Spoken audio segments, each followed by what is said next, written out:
ব্রিজের এই বিশাল গর্তই বলে দিচ্ছে এর উপর দিয়ে চলাচল কতটা ঝুঁকিপূর্ণ। 50 বছরের পুরনো এই ব্রিজ এরই মধ্যে হারিয়ে ফেলেছে তার শক্তি।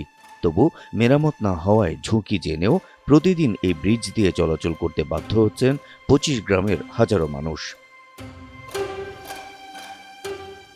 1975 সালে টাঙ্গাইলের ঘাটাইল উপজেলার ঝিনাই নদীর উপর নির্মাণ করা হয়েছিল বেলদহ নামের এই ব্রিজ। দীর্ঘদিন ব্যবহারের ফলে এরই মধ্যে ক্ষতিগ্রস্ত হয়ে ব্যবহারের অনুপযোগী হয়ে পড়েছে এটি। মাঝে মধ্যে এখানে দুর্ঘটনার শিকার হতে হয় অনেককে। দ্রুত এই সেতুটির জায়গায় নতুন একটি সেতুর দাবি এলাকাবাসীর। এই ব্রিজটা যাতায়াতের খুবই অসুবিধা। আমাদের আশেপাশের যত লোকজন আছে এখানে প্রায় দিনই অ্যাক্সিডেন্ট হয়।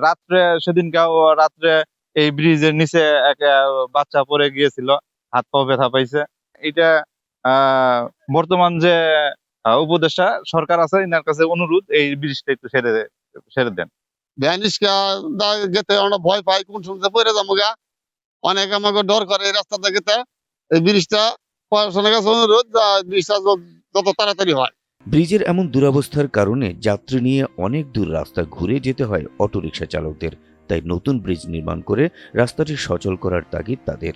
সরকারের কাছে দ্রুত দাবি যে ব্রিজটার তত তাড়াতাড়ি স্বীকৃতি দেন। আগ্রহে যাতায়াত কষ্ট, যাত্রী নিয়ে গেলে ঘুরে যেতে হয়, নানান সমস্যা আমাদের। কারণ অটো নষ্ট হয়, পরে অটো নষ্ট হয়, কাইত হয়, গেতে যাত্রী বেড়ে যায়, বোঝাই খেপ নিয়ে যান যায় না। প্রয়োজন এর ব্রিজটা ভেঙে রয়েছে, অটো চালান যায় না, অটো উল্টা যায়, মেলা দুর্ঘটনা করছে ছোটখাটো। আমি চাই যে ব্রিজটা দ্রুত কাজ হোক। ব্রিজের এই বেহাল অবস্থার বিষয়টি অবগত আছে স্থানীয় এলজিডি বিভাগও। ব্রিজটি নির্মাণে ঊর্ধ্বতন কর্তৃপক্ষের কাছে এরই মধ্যে প্রস্তাব পাঠানো হয়েছে বলে জানালেন এই কর্মকর্তা।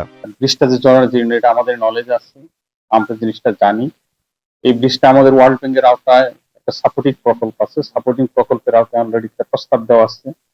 এই প্রকল্পের আওতায় একটা সয়েল টেস্টও করা হয়েছে, অপর দিক দিকে এটা একটা সার্ভে করা হয়েছে। অর্ধশত বছরের পুরনো এই ব্রিজটির জায়গায় শীঘ্রই তৈরি হবে নতুন ব্রিজ।